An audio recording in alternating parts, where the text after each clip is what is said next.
I'm so done with these entitled parents. I know for some people, being a parent is their ultimate peak in life, and that's fine. But I am so exhausted by people who think the entire world revolves around their choice to have kids. I love my life exactly as it is, peaceful, quiet, and centered on me. I pulled up to my driveway yesterday to find a massive SUV blocking my entire entrance. I honked for a solid minute, but there was no reaction at all.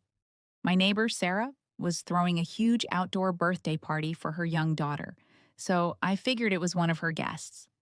I walked over, rang the bell, and calmly told Sarah I'd give them 5 minutes to move the car before I called a tow truck.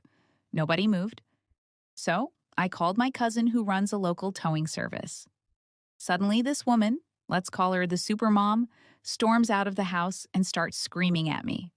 She called me cruel and heartless. She actually said, "It's a little girl's birthday, have some soul." I looked her dead in the eye and said, "Just because you decided to have kids doesn't mean the rest of the neighborhood has to rearrange their lives for you." She scoffed and told me the kids were still finishing their cupcakes and she'd move whenever they were done.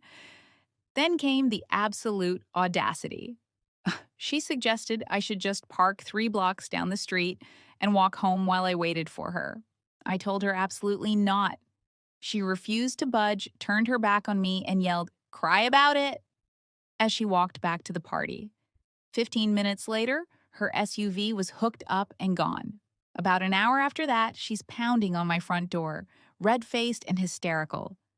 She was shrieking that I'm a horrible human being and that now she had no way to get her tired, cranky kids home. She kept yelling, "How could you do this to my children?" I waited for her to catch her breath and simply asked, "Are you done?" She looked completely baffled. So I just smiled and said, "Well, cry about it," and slammed the door in her face. Later that night, Sarah sent me a long, guilt tripping text. She said I should have been the bigger person and parked down the street because it was her daughter's special day. Now, two of her guests had to leave early, and her kid was upset. She actually expects me to apologize and pay the $300 towing fee. What do you think? Because obviously, I'm not paying a single cent.